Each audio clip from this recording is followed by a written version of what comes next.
Bienvenue sur Télé Djibouti dans cette nouvelle édition de votre journal de 15 h au sommaire de l'actualité. Nous ferons le point dans ce journal sur la suite et la fin des travaux ce 4 juillet du 29e sommet ordinaire des chefs d'État et de l'Union africaine. À Addis Abeba, vous entendrez le chef de la diplomatie djiboutienne. C'était le sommaire, merci de nous accueillir chez vous. Le 29e sommet ordinaire annuel de l'Union africaine se poursuit à Addis Abeba. Le président de la République, Ismaël Omar Guelleh, prend part aux travaux de ce sommet. Hier, la cérémonie inaugurale du sommet, comme à l'accoutumée, a été introduite par la traditionnelle séance de photos de famille. Et une fois dans la salle de réunion, c'est le président en exercice de l'Union africaine et président de la République de Guinée, Alpha Condé, qui a ouvert les discours.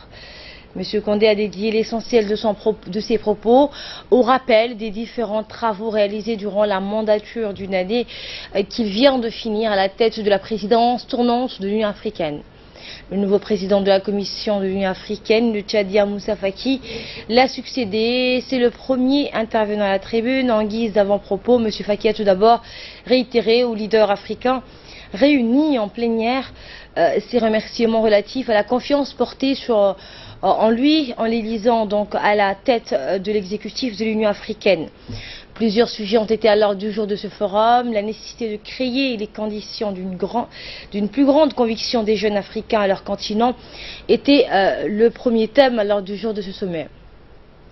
Dans ce volet de discussion, il était essentiellement question d'identifier au fond de leur adoption les moyens permettant de donner à la jeunesse africaine le sentiment qu'elle puisse majoritairement faire un projet de vie dans son continent. La réforme de l'organisation, c'est-à-dire l'adoption d'une série de décisions visant à accroître la capacité d'action de l'organisation, constituait le second volet à l'ordre du jour de ce sommet. Dans cette thématique, il était surtout question d'adopter des réformes visant à mieux cadrer les différentes commissions de l'organisation avec une plus grande transparence, notamment donc financière. La connexion de l'Union africaine avec une véritable indépendance financière constituait le troisième volet à l'ordre du jour de cette assise.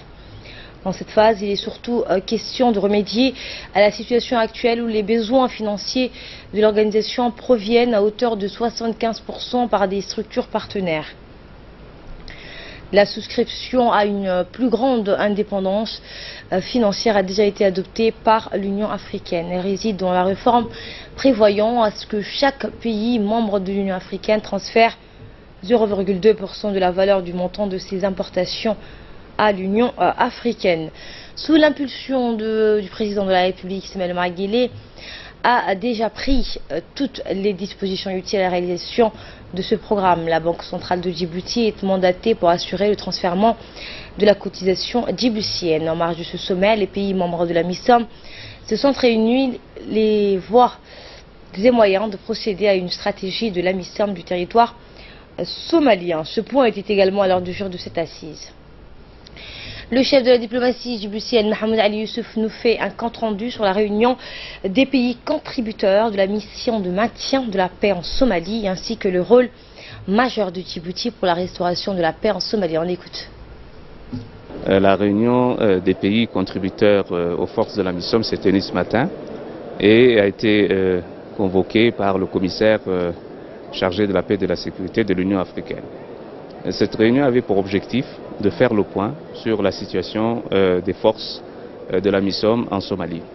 Et cela a été l'occasion également de pouvoir faire le tour un peu des difficultés rencontrées par les forces de la MISOM sur le terrain. Elles sont d'abord d'ordre matériel et financier.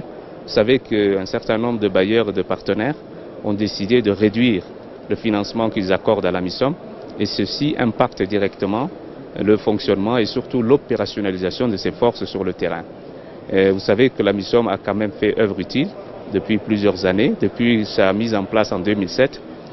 Cette année ou l'année dernière, le processus électoral qui a abouti en février 2017 à l'élection d'un nouveau président a pu être réalisé grâce, n'est-ce pas, aux efforts de la MISOM. Aujourd'hui, il est question de réfléchir à une stratégie de sortie ou de retrait des troupes de la MISOM de la Somalie d'ici 2018, voire 2020. il est important pour les pays contributeurs de pouvoir s'entendre sur cette stratégie et surtout, entre-temps, sensibiliser la communauté internationale à la nécessité de mobiliser davantage de ressources afin que la MISOM puisse réellement travailler dans de très bonnes conditions.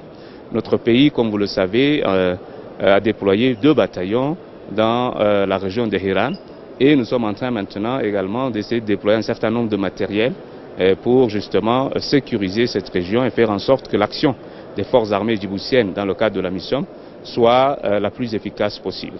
Donc Djibouti reste engagé dans ce processus de stabilisation de la Somalie, mais nous souhaitons également que la communauté internationale, les bailleurs de fonds, comprennent que si le rôle de la MISOM devait s'arrêter, il faudrait une alternative.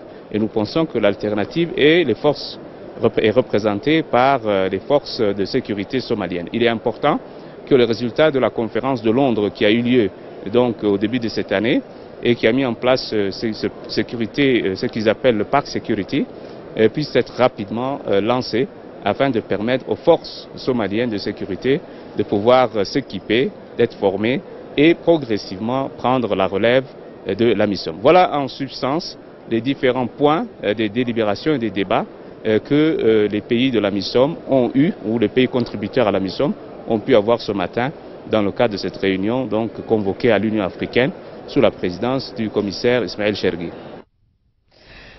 La fête marquant le 40e anniversaire de l'indépendance n'est pas encore finie. Elle se poursuit dans nos représentations diplomatiques et consulaires à travers le monde ou dans des grands hôtels. À Pékin, la fête a été haute en couleurs, plein d'élan et de ferveur patriotique. Avec des animations culturelles et patriotiques, les Djiboutiens séjournant en Chine ont largement préparé à ces festivités. L'ambassadeur de Djibouti en Chine, Abdallah Abdillahi Miguel, qui a organisé une soirée pour la circonstance, n'a pas manqué pour sa part d'exprimer sa fierté pour cet anniversaire de l'indépendance ainsi que la participation massive de la communauté djiboutienne de Chine. Écoutons d'ailleurs le discours de l'ambassadeur de Djibouti en Chine.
Et de l'ensemble de la communauté djiboutienne se trouvant en République populaire de Chine, j'ai l'honneur et le plaisir d'adresser nos meilleurs vœux au président de la République, au gouvernement, au peuple djiboutien, pour souhaiter à notre cher pays un développement dans la paix, dans la concorde nationale, afin que nos pays puissent rayonner sur la scène internationale, et féliciter le président de la République, son Excellence M. Ismaël Omar Guelleh, pour l'ensemble des projets de développement qu'il a initiés afin de lancer dans l'orbite de développement notre cher pays.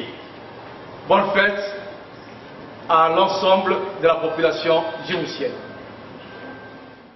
Là, et comme en Chine, à Marseille, c'était l'occasion de célébrer les festivités du 40e anniversaire de notre indépendance. L'association djiboutienne de province a organisé le 30 juin dernier une soirée. La communauté djiboutienne qui séjourne à Marseille a largement participé à cette grande fête, fondée le 3 mai 1948 par un noyau de navigateurs djiboutiens qui se sont installés dans la cité phocéenne à Marseille. Pour cette journée historique, des photos retraçant l'histoire de notre pays ont été exposées.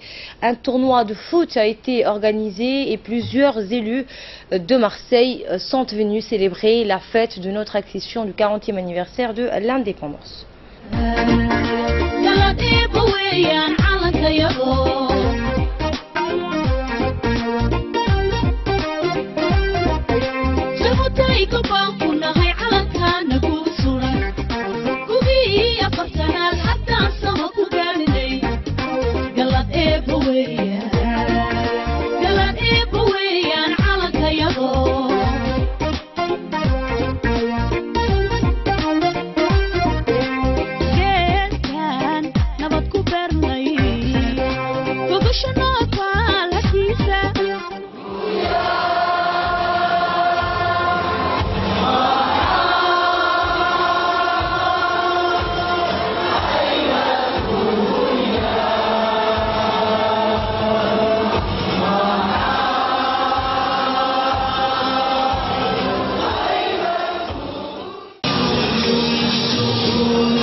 Nous sommes le 4 juillet 2017. Le 4 juillet 1776 fut la déclaration de l'indépendance des États-Unis par le Congrès continental pour réunir 30 nations américaines en un seul État. 241 ans d'indépendance a été célébrée hier soir dans l'enceinte de l'ambassade des États-Unis à Djibouti. La cérémonie était riche en couleurs et parades militaires. Les hymnes nationaux des États-Unis et de Djibouti ont été entonnés tout en début de la cérémonie. La cérémonie a été présidée par le chargé d'affaires de l'ambassade des États-Unis à Djibouti, Alexandre Hamilton. Plusieurs personnalités, notamment Moumine Ahmed Hassan, ministre de la Femme et de la Famille, Madame Mouna Ousmane Aden, secrétaire d'État aux Affaires sociales, et donc plusieurs autres personnalités telles que Dr Abaté Ebo Abdou, parlementaire national, le général Ali Hassan Kamil et Madame Ileya Ismail Aghedi et plusieurs hauts responsables politiques.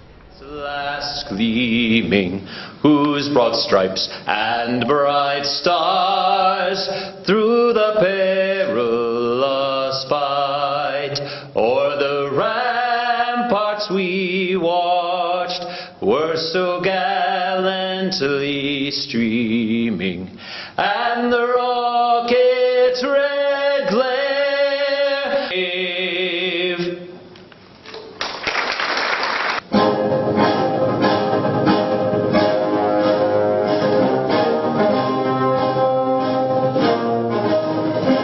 Nous célébrons également les relations bilatérales entre les États-Unis et Djibouti. Notre relation est importante et durable, forgée dans l'intérêt mutuel et dans la poursuite de l'idéal que veut qu'ensemble nous pouvons relever des défis énormes et accomplir une mission commune. De la lutte contre le piratage dans le golfe d'Aden et celle contre le fléau des terroristes comme Al-Shabaab en Somalie, jusqu'à offrir un refuge et de la nourriture aux réfugiés fuyant des régions moins stables de la région. Les Américains et les Djiboutiens travaillent ensemble tous les jours pour faire progresser la sécurité nationale de nos deux nations. Merci de célébrer avec nous ici ce soir. Je vous souhaite une merveilleuse soirée. Et nous prenons la direction de la Ville Blanche où l'association des femmes de Tadjoura engagée pour la protection de l'environnement a organisé une journée d'action communautaire, des actions de sensibilisation à la protection de l'environnement, ramassage des ordures, assurant au passage la propriété dans tous les quartiers de la Ville Blanche. La présidente de l'association, Medina Salah, a remercié tous les participants de cette journée. Voilà, c'était le journal de la rédaction. Merci de votre aimable attention. Je vous retrouve dans une poignée de minutes pour le focus. Restez avec nous.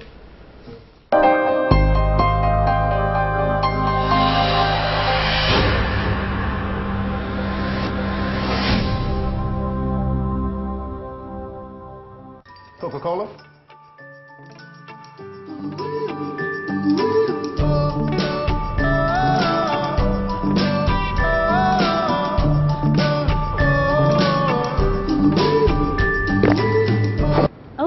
C'est le Happy Hour.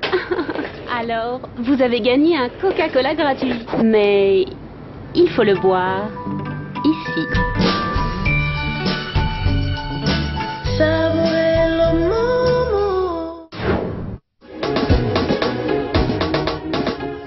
TJM SARL Compagnie est une usine qui produit des tomates concentrées à Djibouti. Vous trouverez à la compagnie TJM les tomates Mariama à 70 grammes, les tomates Alvima à 70 grammes et les tomates Safi à 50 grammes. Ce sont des produits naturels, de bonne qualité et à des prix abordables. Les recettes préparées avec ces tomates sont si riches et savoureuses. Les tomates Mariama, Alvima et Safi sont des plats délicieux. Pour plus d'informations, veuillez contacter le 21 35 77 14.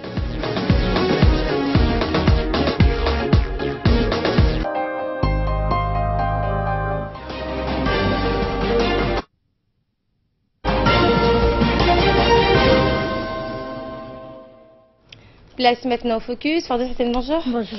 Et on va parler dans ce focus que Pyongyang dit avoir testé un missile intercontinental. Effectivement, donc Asma, la Corée du Nord a tiré ce mardi donc un missile balistique intercontinental qui a atterri donc en mer du Japon d'un vol donc d'une quarantaine de minutes environ donc et a possiblement atterri en zone économique exclusive du Japon et a annoncé, c'est ce qu'a annoncé donc le gouvernement nippon, dénonçant une violation des résolutions du Conseil de sécurité des Nations Unies. Dénonçant aussi donc l'armée américaine a affirmé donc ce missile, il s'agissait donc d'un projectile intermédiaire qui selon l'armée sud-coréenne a parcouru plus de 930 km. Les derniers essais balistiques du régime de Pyongyang donc datés du début juin et avaient donc lancé plusieurs missiles anti-navire. Ce nouveau tir a mené en ce 4 juillet avait donc jour de fête nationale, comme vous l'aviez donc montré tout à l'heure. Une fête nationale américaine intervient en outre à quelques jours du sommet du G20 au cours duquel Washington, la Chine, la Corée du Sud et le Japon ne manqueront pas donc d'aborder ce sujet nord-coréen. Merci Fadou Hussein et merci à vous.